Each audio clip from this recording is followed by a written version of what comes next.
Jess Cook is a performer who has very cleverly adopted some of the skills of the business world to do some things that the business world would never dare to do. Jess. Good evening. Oh, that's the last slide. Oh, look, you get a preview, everybody. Close your eyes. That's the first one. I love New York. I do not think so. I love Sydney. I'm a Sydney born and bred person, and often the idea of being a creative in this city is almost laughable, hence why we have such a great festival like this that brings everyone to the focal point of this is a creative city and there are a lot of people doing great stuff in this city. So unfortunately, when I was 18, I didn't think that. I thought that it wasn't possible, and like most people, if you want to be a creative and you want to be at the top of your league, you got to piss off overseas. So I did. But it was after I ran into a group of creatives who changed my entire life. So what I'm going to be talking about tonight is how the commercial and the creative can come together. But I'm going to be looking at it through the eyes of social enterprise, which is putting people first, having a commercial model, but a creative heart.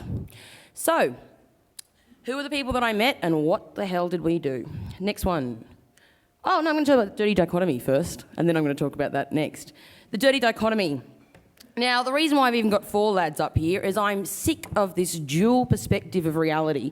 It gives me the heebie-jeebies. It's about gender, black and white. If you want to talk about, it's just this, I think that idea of splitting things is dead. We have blurred lines. We unite, we don't divide. And you have the ability to, if someone says, oh, you're an artist, well, what art do you do? And it's like, well, this week or last week or next week or, gee, what do you want me to do?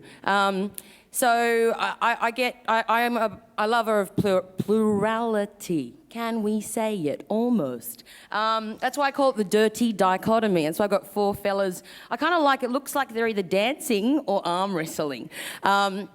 And I think that the way in which to harness the power of both the creative and the commercial world is to look at what is the best about both of them, the creative and the commercial. I don't think I could just work in total creative. I think I would go nuts.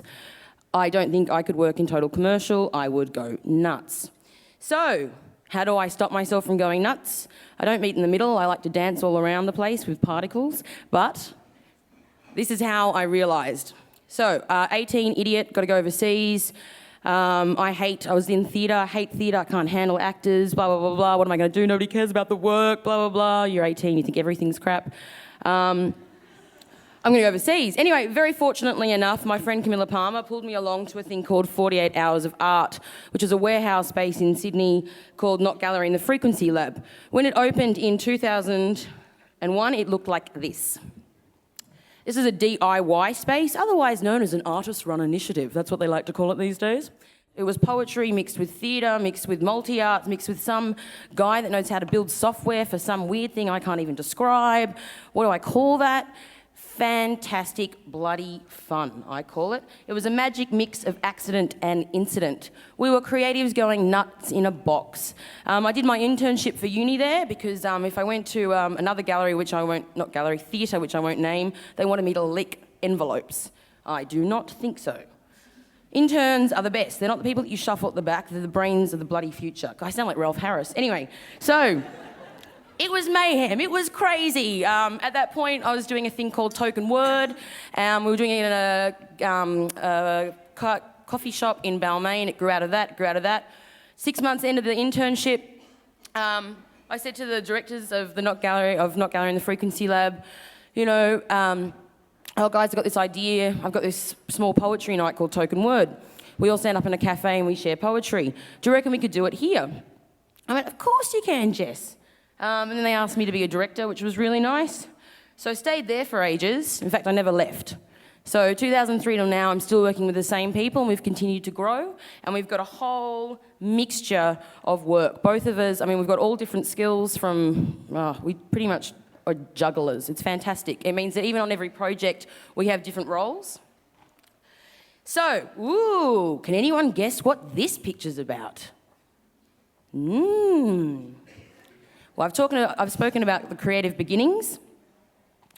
Now, in the creative beginnings with the previous space, which was in Surrey Hills, we were so successful, we ran on a commercial rent. Oh, but we forgot about the law. We were running an illegal venue. Oh no, public liability, what's that? Dun-dun-dun-dun. Account books? Look at the artwork sold, I don't know. Shit, we just took $2,000 in one night for a poetry and, illegal bar, uh-oh. I can talk about it now because it's over. Anyway, so one day the council came in and were like, look guys, you're doing really good stuff, but this is completely illegal. And we were like, okay, would you like some more tea? Because we made them tea and coffee and we sat down and they really liked the space. And, well, what we didn't have on our side was commercialisation. And at that point in New South Wales, accessing a commercial venue was almost impossible. We were told that we needed $150,000 in start-up costs. That's just for the legal fees and the licensing. To run a place of... Does everyone know the place of public entertainment law? It's dead! Yes, exactly.